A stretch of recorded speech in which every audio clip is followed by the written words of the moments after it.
Hari ini judulnya adalah gaya hidup orang percaya di akhir zaman. Baca sama-sama, gaya hidup orang percaya di akhir zaman. Siapa yang percaya kita sudah hidup di akhir zaman? Ya, kita sudah hidup di zaman-zaman akhir. Ya, kita tahu bahwa kapan ini terjadi, kapan akhir zaman itu ditulis dalam firman Tuhan. Tepat ketika Yesus mati, bangkit, dan Yesus naik ke sorga, maka seluruh kitab perjanjian baru pun di setiap kitab menulis yang namanya second coming. Tuhan akan datang kembali. Jadi jangan heran, akhir zaman sudah dimulai dari 2000 tahun yang lalu. Dan kita hidup di dalam penghujung akhir zaman. Siapa yang setuju? Sekarang teknologi makin luar biasa. Ya, moralitas makin ambruk, ekonomi makin gak karuan, perang makin terjadi di mana-mana.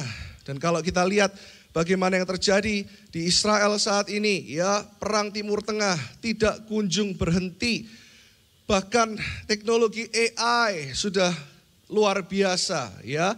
Kita cek darah, kita lihat SGPT, SGOT naik, ini apa artinya? Bahkan kalau kita CT scan, kita tinggal klik fotonya, kita pasang di ChatGPT. ChatGPT sudah bisa menjadi dokter pribadi buat kita. Ini teknologi yang luar biasa. Dan ini mendekati akhir zaman. Bahkan kita tahu bahwa kemarin Presiden Cina, mereka ingin mencetuskan bagaimana menemukan stem cell yang bisa membuat orang hidupnya lebih dari 150 tahun. Manusia semakin ingin menjadi seperti Tuhan. Ini akhir zaman. Hello. Dan saya akan membahas dari 1 Tesalonika, bagaimana jemaat di Tesalonika yang ketika itu juga sangat berkembang, tapi mengalami tantangan zaman sama seperti kita. Paulus melihat ada potensi yang luar biasa. Saya ceritakan dulu backgroundnya supaya kita nanti mengerti teks 1 Tesalonika ini tentang apa.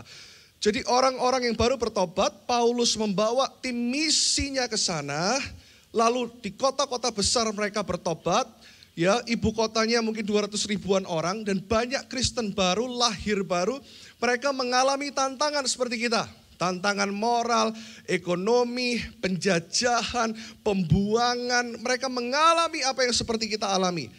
Lalu Paulus menulis surat 1 Tesalonika kepada mereka. Mengingatkan jemaat Tesalonika. Sama seperti ketika Paulus melalui suratnya, Tuhan mengingatkan kita hari ini. Kita baca sama-sama ya. Lebih semangat lagi supaya suara saya lebih keluar. Ya semangat, katakan amin. Di FOA-nya masih bisa diangkat sedikit, Bill. Kalau bisa di monitornya diangkat sedikit lagi. Dari Paulus, Silwanus, dan Timotius kepada jemaat orang-orang Tesalonika yang di dalam Allah Bapa dan di dalam Tuhan Yesus Kristus. Kita baca sama-sama yuk, 1, 2, 3. Kasih karunia dan damai sejahtera menyertai kamu, katakan kanan kiri, kamu. Kami selalu mengucap syukur kepada Allah karena kamu semua dan menyebut kamu dalam doa kami.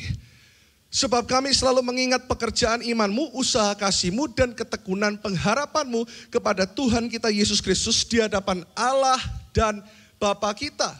Lanjut ayat 4. Dan kami tahu, hai saudara-saudara, ini yang Tuhan katakan lewat Paulus kepada jemaat Tesalonika, juga kepada jemaat New Life Church.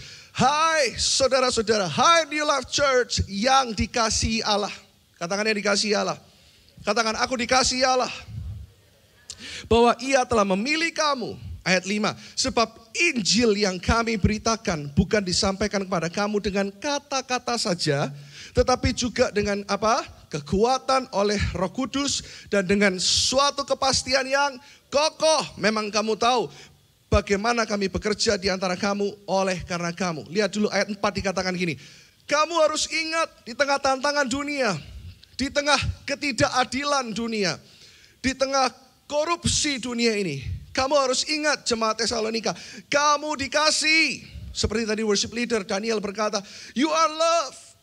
Kita tinggal dalam kasih Tuhan. Tapi ayat 5 saya suka banget. Paulus menekankan kembali. Tetapi ingat, Injil yang kami beritakan bukan hanya soal kasih. Hello. Tetapi juga adalah kuasa. Kuasa yang memerdekakan. Kuasa yang membuat engkau menang. Kuasa yang membuat engkau mutlak menang atas dosa. Kuasa yang membuat engkau punya otoritas Allah. Sehingga di dalam kehidupanmu engkau ditentukan lebih dari pemenang. Kita lupa kalau kita ini ditentukan lebih dari pemenang. Kita cuma tahu kita dikasih, tapi kita tidak tahu kadang kalau kita punya kuasa. Halo, katakan kanan kiri. You have power. Kamu punya kuasa. Halo. Di tengah tantangan jemaat Tesalonika, sama dengan tantangan kita hari ini, Paulus membawa mereka kembali kepada Injil. Kembali kepada kasih Tuhan. Kembali kepada kuasa Tuhan. Halo, siapa yang mengalami tantangan hari-hari ini? Siapa yang jujur? Bahkan ada yang sekolah dokter, ada yang pengusaha, ada yang kerja di bank. Kita merasa hidup ini tidak adil. Siapa yang ngerasa gitu? Persaingan itu nggak adil. Orang yang pencitraan selalu dapat yang lebih tinggi. Orang yang curang selalu lebih kaya. Tapi ingat, Tuhan berkata melalui Paulus, kembalilah kepada kasih Tuhan. Kembalilah kepada Injil Tuhan. Karena Injil itu penuh dengan kuasa. Halo? Setelah Paulus ngomong tentang kuasa, saya lanjutkan. Jemaat Tesalonika bertanya seperti jemaat New Life Church, bagaimana cara aku hidup menghadapi tantangan zaman ini? Next slide berkata, ya, 3 gaya hidup orang percaya di akhir zaman. Di 1 Tesalonika ayat 1 sampai 9, bahkan 10, Paulus menjelaskan, kamu kembali kepada Kristus, kembali kepada Injil, lalu gaya hidupmu harus berubah. Siapa yang siap untuk berubah? Makanya di New Life Church ada istilah gini, selamat itu sekali, tapi bertobat setiap hari. Bertobat setiap hari artinya bukan gini, waktu Anda berbuat dosa, keselamatanmu hilang, minta ampun lagi, diselamatkan lagi. Bukan. Selamat mengaku Yesus sungguh-sungguh sebagai Tuhan dan Juru Selamat cukup sekali. Tapi bertobat setiap hari artinya gini, hidup kita berprogres. Katakan berprogres. Yang dulunya ngamuk 20 kali satu hari jadi 19 kali. Katakan haleluya. Yang dulunya bocok 10 kali satu hari. Ya berprogres 9,5 kali. Amin. Itu namanya bertobat setiap hari. Tidak mempengaruhi keselamatan, tidak. Tapi mempengaruhi pertumbuhan iman kita. That's why gereja ini care. Ada yang namanya New Life Discovery Class. Siapa yang sudah pernah lulus New Life Discovery Class? Angkat tangan. Wow, tepuk tangan buat cukup banyak orang. Yang belum, segeralah ikut. Di sana Anda akan dipenuhi. Ya, ada pembelajaran di mana Anda belajar secara spirit rohani Anda bertumbuh. Gaya hidup orang percaya di akhir zaman langsung 3 poin. Yang pertama, Paulus berkata kepada mereka, kamu harus berbalik. Yang kedua, kamu harus melayani. Dan yang ketiga, kamu harus menantikan kedatangan Kristus. Kita baca dalam bahasa Indonesianya lebih keras lagi. 1, 2, 3 apa? Berbalik, melayani, menantikan. Kurang keras. 1, 2, 3. Berbalik, melayani, menantikan. We turn, we served, and we wait. Pegang aja 3 poin ini. Sampai Natal nanti 28, 31 Desember tutup tahun. Anda gak usah dengar khotbah lain. Lakukan ini. We turn, we serve, we wait. Kita lihat di 1 Tesalonika 1 ayat 9. Bantu saya baca lebih semangat. Come on, amen. Are you ready? Semua siap? Ayo, 1, 2, 3.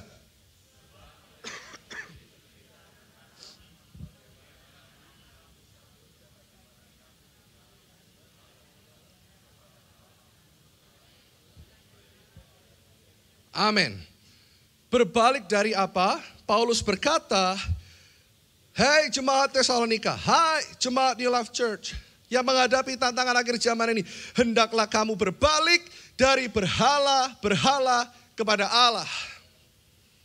Halo, berhala bukan ketika Anda cuma nyembah patung, enggak. Ya itu berhala, of course. Tapi banyak berhala saat ini yang Anda tidak sadar ada dalam hati kita. Apa sih berhala? Bahasa aslinya gini, simple, very simple. Berhala artinya adalah gini, Sesuatu yang menggantikan posisi Tuhan di dalam kehidupanmu. Yang membuat Anda merasa ini lebih penting. Kalau pedal jam 9 malam, jam 8.30 aku udah siap. Tapi kalau New Life Church, jam 10, enggak apa-apa. 10.20 baru penuh. Halo? Sadar enggak kita kalau kadang-kadang olahraga bisa menjadi berhala kita? Saya jujur dengan Anda, saya selalu katakan gini, gembala tidak lebih baik dari Anda loh. Halo, kita harus minta anugerah Tuhan untuk kita sadar. Kita ini di sekeliling kita dipenuhi oleh berhala-berhala. Ayo jam 10 kurang 10, gembala, asisten datang untuk berdoa, syafaat. Tapi kalau ada seminar atau product knowledge perumahan, tempat ini sering dipakai oleh product knowledge launching perumahan. Karena ada door prize-nya. Jam 10, jam 9 udah ngantri. Nggak ada di sini. Amin. Di sana sini. Saya pun sadar ketika saya punya hobi, I love German Shepherd. Ya. Apa itu? German Shepherd itu herder. Makanya wakil gembala saya juga adalah German pastor gitu ya. Waktu saya mulai ngebreed 1, saya punya 2, juara 3 juara.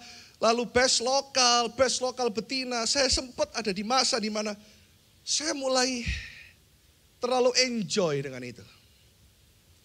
Sehingga istri saya kadang mengingatkan, jangan sampai herdermu berhalamu.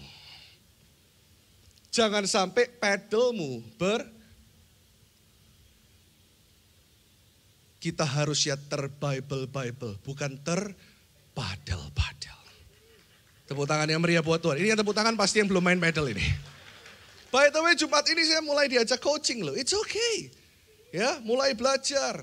Karena di sana bisa network, dapat jiwa baru, menjangkau, ketemu teman baru. It's okay. Tapi kalau itu menggantikan posisi Tuhan dalam hidupmu, berhala. Gereja harus ngomong ini yang pertama.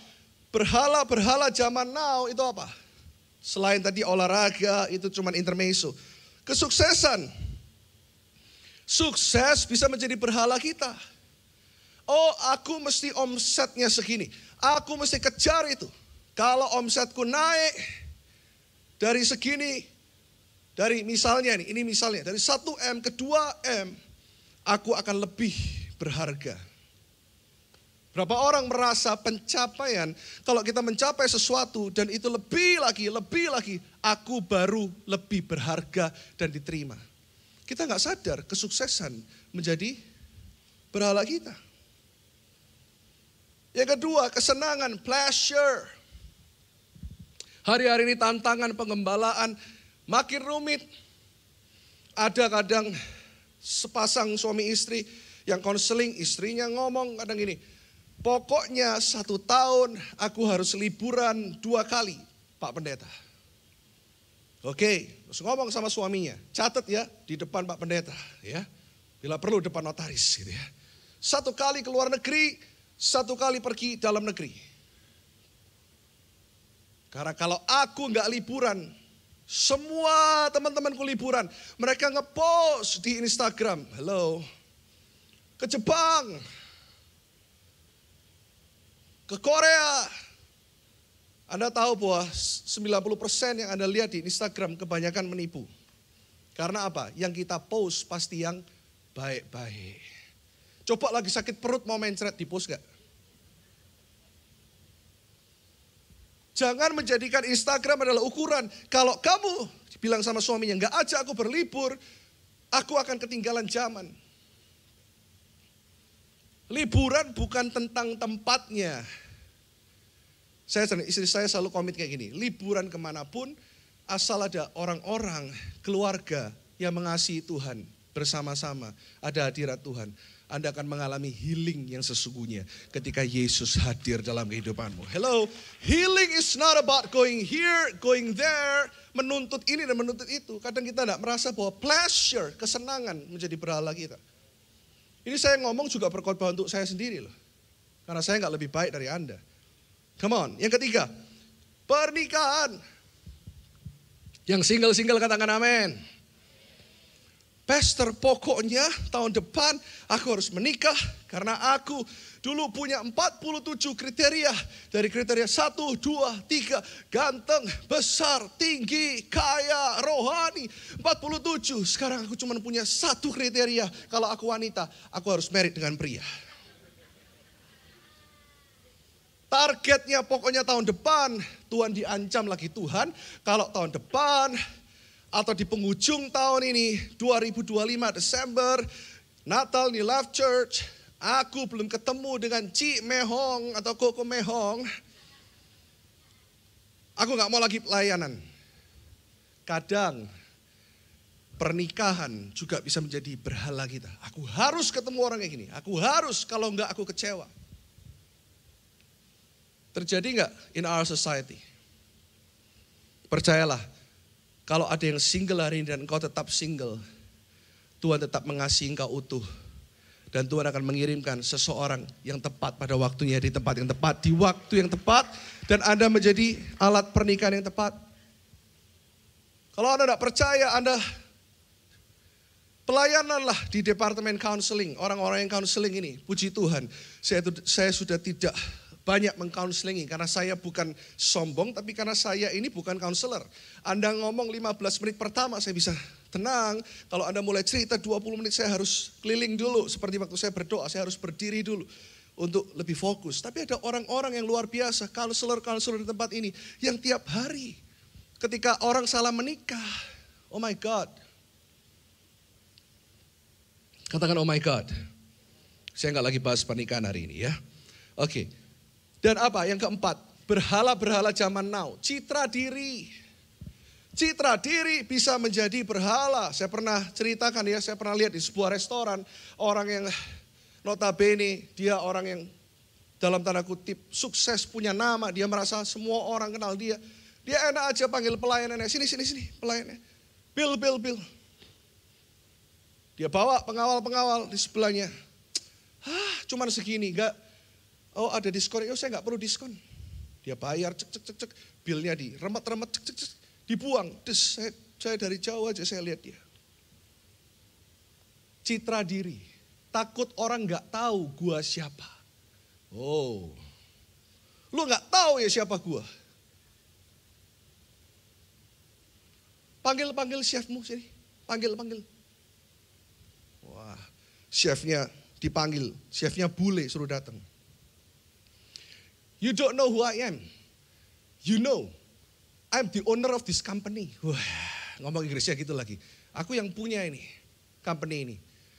You know, where you're not around. Waduh, waktu kamu nggak di sini dia bilang, your chicken tastes like the chicken on the street. Hah, saya lah denger itu ya kedungguyu toh ya.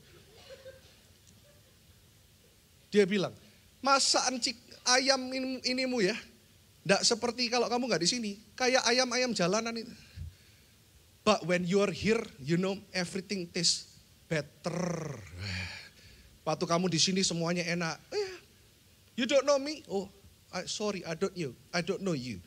Wah, kenalan. Seneng dia disambut. Lalu chefnya bisik-bisik ngomong gini. Padahal bukan saya yang masak juga. Cuman pengen disapa, pengen dikenal, pengen merasa VIP. Kekristenan ternyata kita nggak sadar selalu all about me, about myself, and about I. Tuhan berkati aku, Tuhan lindungi aku, Tuhan berkati keluargaku, Tuhan. Sadar nggak bahwa kekristenan sebenarnya bukan tentang kita. Tapi kekristenan itu tentang Yesus yang sudah mati dan bangkit. Dan dia sudah hidup naik ke sorga dan dia ingin memakai hidup kita. Bukan untuk sukses, tapi untuk berbuah. Halo? Berhala-berhala zaman now, keluarga, anak bisa menjadi berhala kita. Ini saya tidak menggurui, bukan karena saya gembala, tapi kita terus berusaha untuk juga mengingatkan anak-anak kita.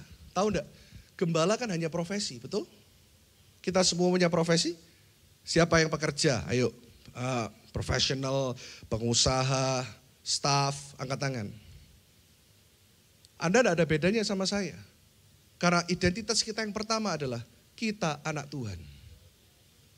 Yang kedua baru, saya gembala, Anda profesional, Anda pekerja bank, Anda guru. Profesi itu dibalik identitas yang sesungguhnya. Amin. Tapi berapa banyak keluarga-keluarga yang bilang ini, tidak bisa ke gereja, tidak bisa melayani. Karena apa? Karena anak. Anda nggak sadar kadang anak menjadi berhala kita. Padahal seharusnya kalau kita mau keluarga kita rohani, anak-anak kita bertumbuh benar. Kita mementingkan ibadah. Kita melihat Tuhan dan mengajak mereka untuk kenal Tuhan. Kalau keluarga kita godly, anak-anak kita pasti godly. Kalau keluarga kita rohani, anak-anak kita pasti rohani. Kalau kita prioritaskan Tuhan, anak-anak kita akan kenal Tuhan. Halo, saya baca satu artikel keren banget ini. Next slide berkata seperti ini, saya bacakan ya.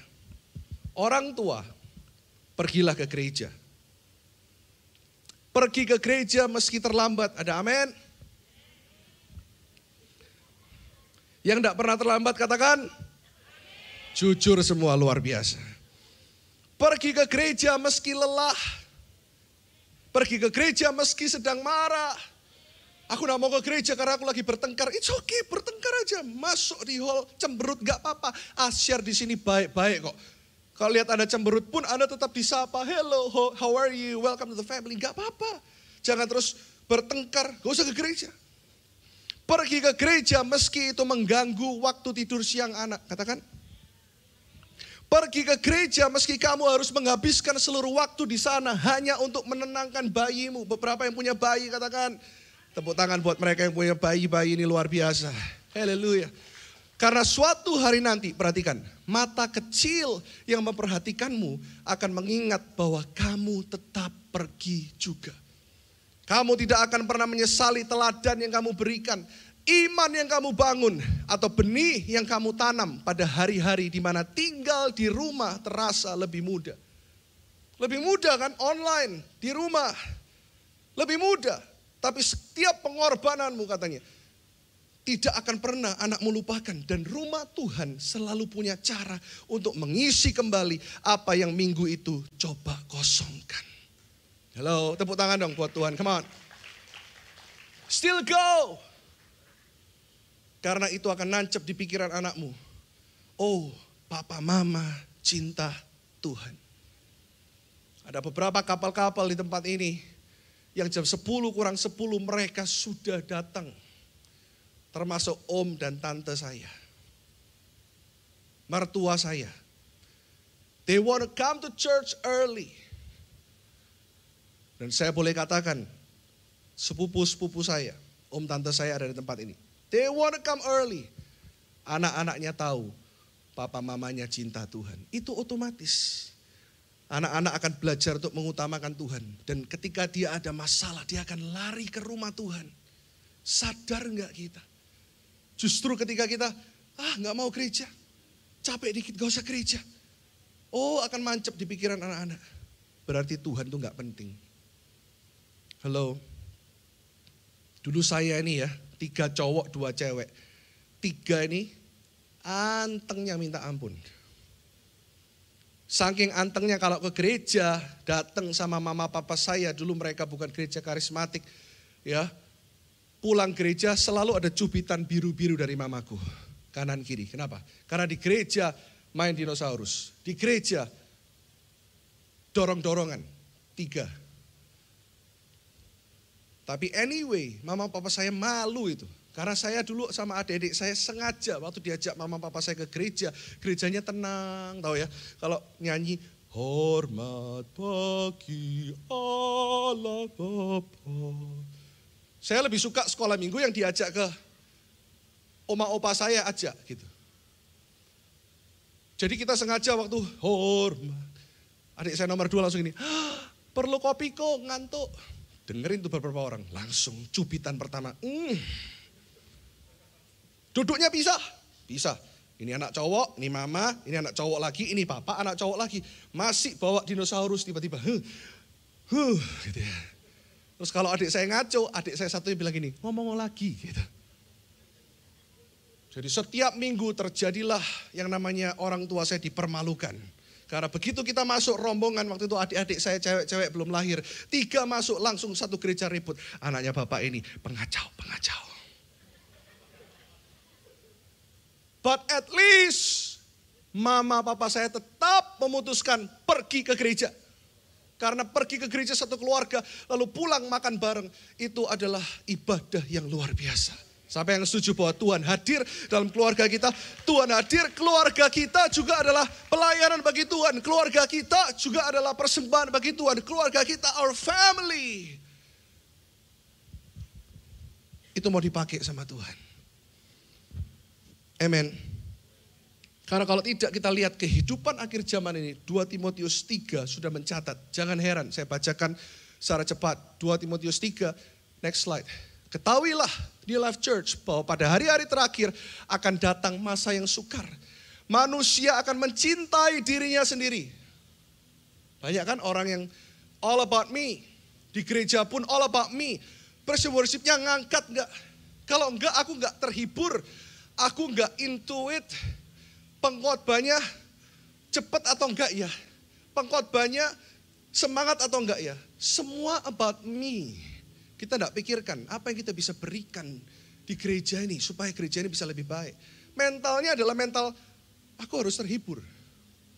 Manusia menjadi hamba uang, mereka akan membual, menyombongkan diri, mereka akan menjadi penfitnah, berontak terhadap orang tua, lihat, dan tidak tahu berterima kasih. Tidak mempedulikan agama, tidak tahu mengasihi, tidak mau berdamai, suka menjelekkan orang, tidak dapat mengekang diri, garang, dan tidak suka yang baik. Next. Suka mengkhianat, tidak berpikir panjang, berlagak tahu, lebih menuruti hawa nafsu daripada menuruti Allah. Bahkan ini yang lebih berbahaya lagi. Secara lahiriah mereka menjalankan ibadah mereka. Tetapi pada hakikatnya mereka memungkiri kekuatannya.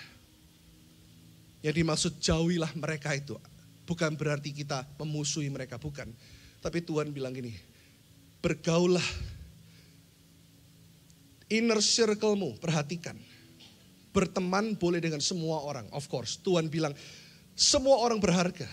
Tapi bergaul dengan sedikit orang yang membangun imanmu kepada Tuhan.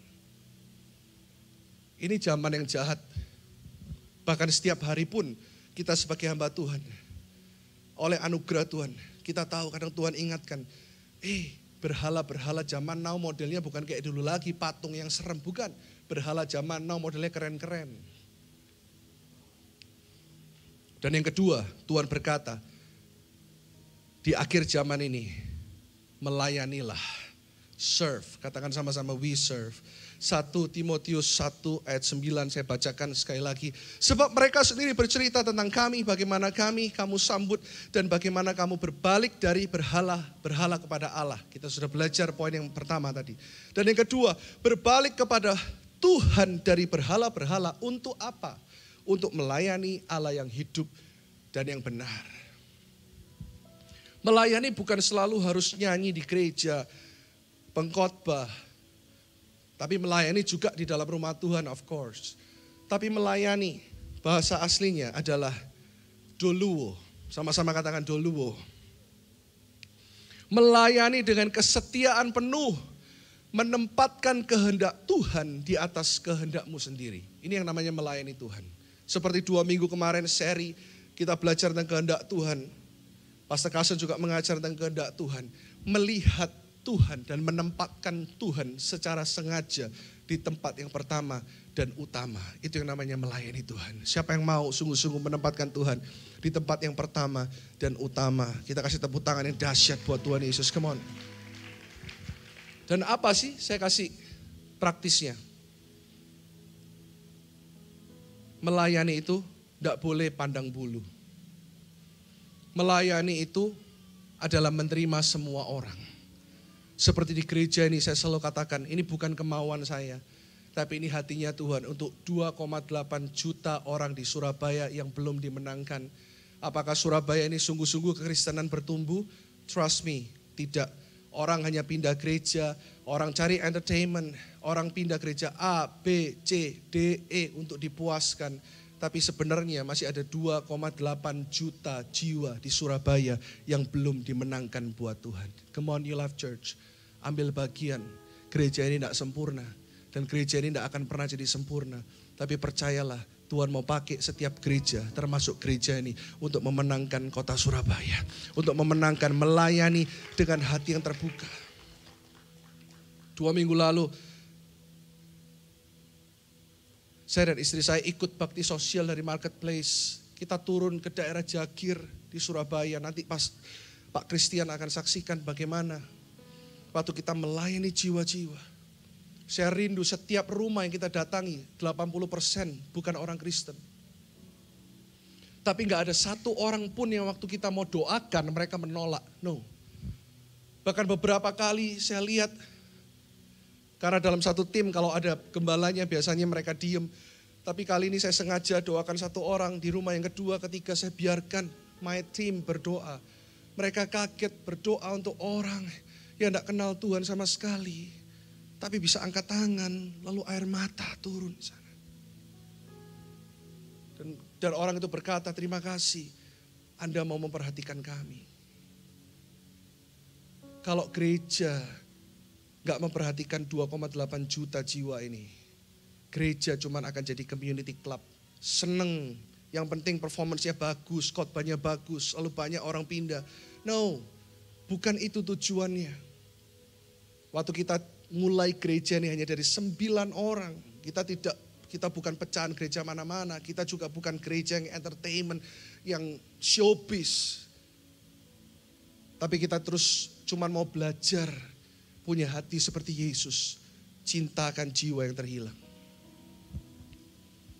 Waktu baksos Tuhan ingatkan saya. Dulu waktu saya tinggal di Jakarta, Bapak Ibu. Saya punya satu komsel yang isinya penyanyi-penyanyi, Indonesian Idol dan sebagai entertainer. Tapi saya ajari mereka untuk membuka komunitas ini bukan hanya untuk entertainer, bukan hanya untuk pekerja seni. Kita mulai buka, ada anak jalanan yang bertobat, banyak kesaksian. Salah satunya, suatu hari ada satu anak kurus banget datang ke komunitas kami. Itu bayangkan di apartemen saya. Kalau kebaktian bisa 30 orang, kadang 40 orang. Sampai Pak RT kadang bilang, jangan rame-rame. Kadang ada orang bawa jiwa, dan jiwa yang dia bawa ini, waktu kesaksian, singkat cerita. Dia kurusnya itu minta ampun, mukanya cekung, gak karuan. Gak kayak orang normal. Saya tanya, siapa namamu? Dia bilang, namaku ini. Dia gak berani lihat mata saya. 2 kali datang, 3 kali datang, dia kesaksian, dia bertobat, singkat cerita, dia dijamah Tuhan, di persekutuan kecil itu. Dan dia ngomong gini, saya mau pengakuan di depan kalian semua. Saya mengidap HIV.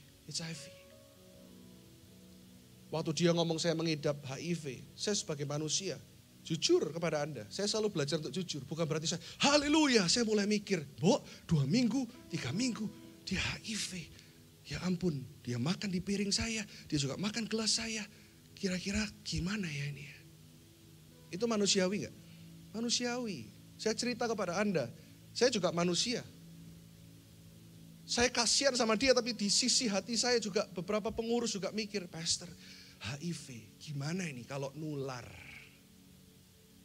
Ternyata kita mulai belajar dan dari satu orang ini kita mulai melayani beberapa orang yang HIV di Jakarta. HIV tidak menular lewat air liur atau salaman, jadi jangan kalau ada orang HIV, saya takut enggak menular lewat air liur, kecuali lewat jarum, suntik, hubungan seks itu bisa nular. Tapi kalau percakapan gini terus tiba-tiba ada temanmu yang HIV datang ke live group, cuman hajing di depanmu muncrat, jangan langsung aduh astagfirullah gitu ya, langsung bersihin semua, enggak nular kok. Setelah itu kita layani anak ini. Bahkan ada pemain basket namanya Magic Johnson yang sampai hari ini sehat, dia HIV dari tahun 90-an, sudah 30 tahun lebih. Karena saya enggak lagi bahas virus ini ya. Tetapi kita layani anak ini. Dan tahu nggak, anak ini bisa bahkan jadi luar biasa dari kita-kita. Saya nggak bisa melayani semua orang. That's why saya butuh Anda untuk melayani bersama-sama dengan saya. Anak ini digembalakan, dia nggak sembuh dari HIV, cuman membaik saja. Karena virusnya nggak bisa sembuh total. Tapi dia akhirnya menemukan jati dirinya dalam Tuhan. Dia tahu dia berharga, dia tahu dia harus bertobat, berbalik dan melayani Tuhan. Dia mulai melayani di satu perkampungan namanya Roxy. Dulu saya tinggal di daerah Jakarta Barat. Roxy tidak jauh dari tempat saya tinggal. Dia mulai menjangkau anak-anak Roxy yang tidak kenal Tuhan sama sekali. Dia mulai bikin bimbingan belajar bahasa Inggris. Karena dia kebetulan pintar bahasa Inggris. Sampai berkembang dan Anda tahu, setiap hari yang melayani volunteer. Jadi kalau di gereja ini jangan cuma, ada full timer, no, volunteer. Ada penyanyi yang aku isi slot hari Rabu, aku ngajar bahasa Inggris. Ada pengusaha yang bilang aku ngajar hari Jumat setelah pulang kantor, pekerja bank. Ada yang bilang aku punya toko, aku lebih available, aku lebih punya waktu yang bisa fleksibel, aku bisa melayani Senin, Rabu, Jumat. Sampai setiap hari.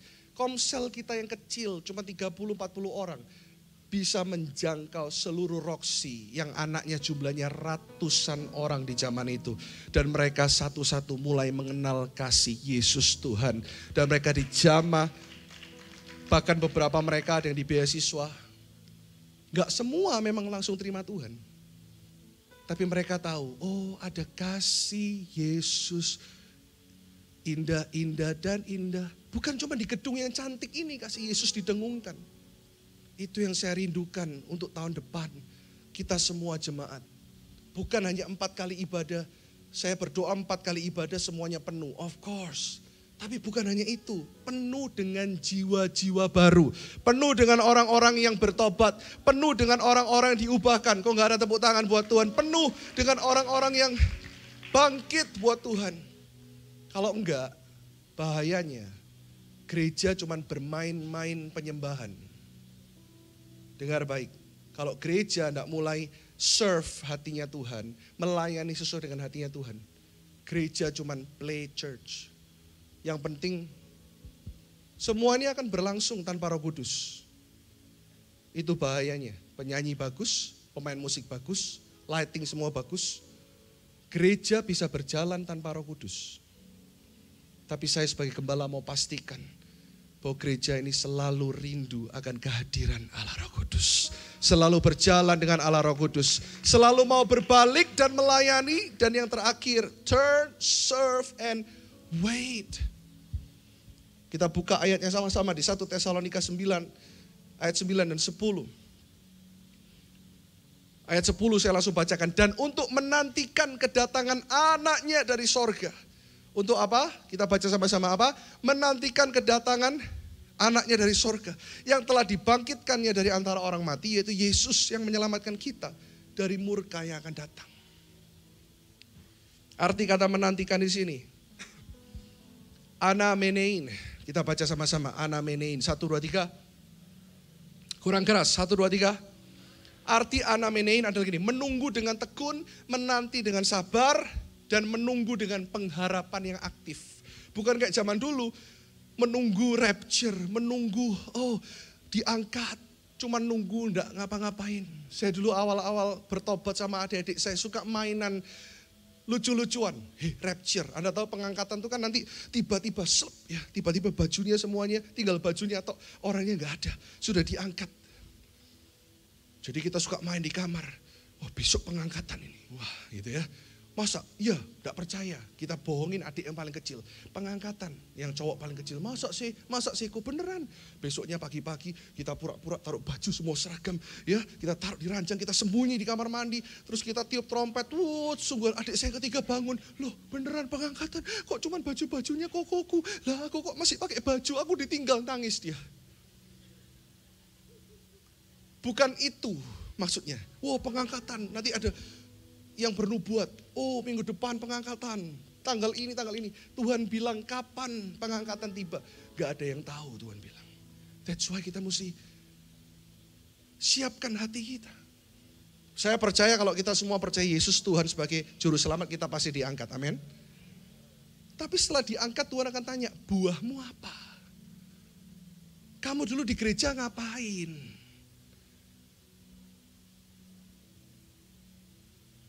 Yang terakhir ada 4 pertanyaan refleksi di poin yang ketiga ini. Saya minta semua yang merekap untuk live group minggu ini, Anda boleh foto. Dan untuk semua jemaat, sebelum suatu hari pengangkatan tiba, pastikan 4 pertanyaan ini Anda tanyakan dalam dirimu. Yang pertama, sudahkah aku mengampuni mereka yang telah menyakiti aku? Bukan berarti pulang gereja, langsung datangi satu-satu, basuh kaki. Tidak harus gitu juga sih. Tapi Anda refleksi, mengampuni itu about ini loh, hati. Hatimu beres gak? Pertanyaan yang kedua, Anda boleh catat ini. Sudahkah aku membagikan imanku kepada mereka yang membutuhkan Yesus? Saya cuma mikir gini, suatu hari kita bisa nyeselnya minta ampun kalau kita lihat orang yang kita kasih saat ini, suatu hari ada di ruangan lain. Mereka yang berkata, kamu kok gak pernah kasih tahu aku. Irwan, kamu pendeta, tapi kamu gak pernah kasih tahu aku perlu Yesus. Ada gak? Atau kita selama ini cuma pasif? Yang ketiga, apakah aku lebih berfokus pada dunia ini daripada kekekalan? Seperti tadi yang saya sebutkan, berhala-berhala zaman now. Anda lebih fokus untuk lebih kaya, Anda lebih fokus untuk lebih terkenal, sehingga Anda lupa bahwa hidup Anda itu untuk kekekalan. Yang gak ada bandingannya dibandingkan 70-80 tahun di dunia ini. Atau Anda mau ngomong, bisa 100 tahun, nanti ada stem cell 150 tahun, you name it. Kekekalan itu jutaan tahun dan tidak terbatas. Dan yang terakhir, apa aku sungguh percaya bahwa hanya oleh kasih karunia Allah aku diselamatkan. Pegang 3 hal ini, 3 gaya hidup orang percaya di akhir zaman. Yang pertama, ayo kita baca sama-sama dengan suara yang keras. Berbalik, melayani, menantikan. Bahasa Inggrisnya, turn, serve, wait. Sekali lagi bahasa Indonesianya, 1, 2, 3. Berbalik, melayani, menantikan. Bahasa Inggrisnya, turn, serve, and wait. Dan percayalah, ketika Anda melakukan prinsip ini, ada anugerah Tuhan yang lebih-lebih ditambahkan dalam hidupmu. Engkau akan memenangkan lebih banyak jiwa. Gembala, asisten, ayo kita bertobat sekali lagi. Termasuk saya sebagai gembala senior, saya mau bertobat hari ini. Untuk lebih sungguh-sungguh melayani Tuhan. Mari kita bangkit berdiri sama-sama jemaat di Life Church. Kasih tepuk tangan yang meriah buat Tuhan Yesus, come on. Thank you Lord God. Oh Tuhan, pakailah hidupku. Ayo nyanyikan ini dari hatimu. Selagi aku masih kuat. Amin. Tolong aku Tuhan. Bila saatnya nanti ku tak berdaya lagi, hidup ini sudah jadi berkat, sudah jadi berkat. Bantu saya katakan, oh Tuhan, oh Tuhan, angkat tanganmu katakan, pakailah hidupku. Hari ini aku mau berubah Tuhan. Selagi ubah hidupku, ubah hatiku, aku masih kuat. Yes Lord. Bila saatnya nanti ku tak berdaya lagi, hidup ini sudah jadi berkat. Sekali lagi sama-sama katakan.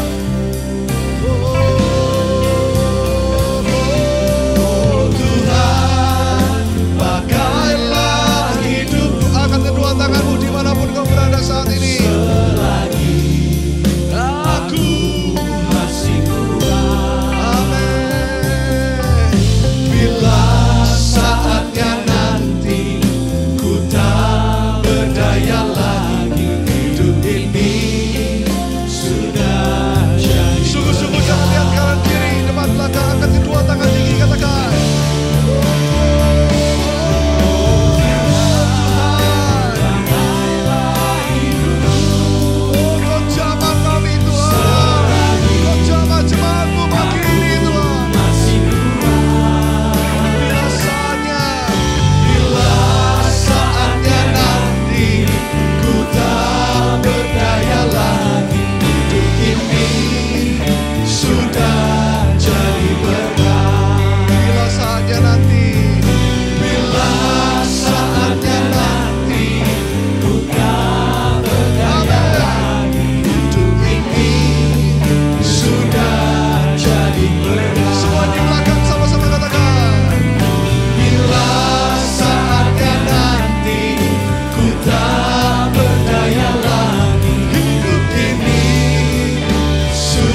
pesan satu hal sebagai gembala. Saya mungkin tidak bisa selalu mengungkapkan apa yang Tuhan selalu gambarkan dalam doa-doa kami setiap hari. Tapi satu hal yang jemaat tangkap hari ini. Tuhan itu begitu mengasihi jemaat ini. Tuhan yang menumbuhkan jemaat ini. Tempat yang Tuhan sudah berikan. Sudah 3 tahun lebih kita di tempat ini. Semuanya kalau tidak karena kasih karunia Tuhan. Di zaman COVID kita membangun, dan kita membangun dengan air mata, lutut. Jemaat kita waktu itu baru 200, pindah ke tempat ini. Sebelum pindah COVID, 3 tahun lebih, kita harus bangun dan selesaikan tempat ini. Tapi belakangan ini mungkin kita mundur, kita merasa nyaman di tempat ini. Kita nggak lagi mau bertumbuh secara rohani. Tuhan ingatkan saya untuk tahun depan membawa jemaat ini untuk menjadi jemaat yang berapi-api. Jemaat yang mengalami Tuhan, mengalami kebangunan rohani. Jemaat yang berkata, Tuhan semuanya untuk Engkau Tuhan, pakai aku Tuhan. Tapi sebelum kau melakukan itu, percayalah, engkau penuh dengan kasih dan kuasa. Seperti Paulus mengingatkan, hai jemaat Tesalonika, di tengah penderitaan, tantangan akhir zaman, ingatlah akan Injil Kristus. Bukan tentang New Life Church lagi, bukan tentang gereja ini, bukan tentang Pastor Irwan atau Pastor Kasen atau siapapun di tempat ini atau New Life Worship, tapi it's all about Christ in you. Semua tutup mata, semua yang suami istri boleh bergandengan tangan. Hamba berdoa saat ini, hari ini jemaat siap untuk turn, serve and wait. Berbalik, melayani dan menantikan Tuhan. Bahkan mereka yang hendak menikah di bulan-bulan ini. Atau mereka yang berpacaran. Tuhan, ubah hati kami seperti hati-Mu. Karena hati Pastor Irwan terbatas. Hati Pastor Kasen terbatas. Tapi hati-Mu tidak terbatas Tuhan. Arahkan keluarga kami kepadamu Tuhan. Arahkan hidup kami untuk melayani-Mu Tuhan. Dan kami hanya ingin melihat Yesus di balik semua penyembahan yang masih dilakukan oleh manusia ini Tuhan. Kami mau melihat ada Yesus di balik semua itu. Kami mau melayani Engkau. Dan hari ini sama-sama termasuk Pastor Irwan, kami mau bertobat untuk menjadi pribadi yang lebih baik Tuhan. Pimpin jemaat-Mu ini yang single ataupun yang sudah menikah atau yang senior. Kebangunan rohani akan terjadi dahsyat. Pemulihan bagi mereka yang membutuhkan saat ini. Aku berdoa kesembuhan untuk mereka yang membutuhkan saat ini. Oh, pemulihan ekonomi, pemulihan keluarga. Pemulihan demi pemulihan Tuhan lakukan di setiap kursi, bahkan televisi dan online saat ini Tuhan.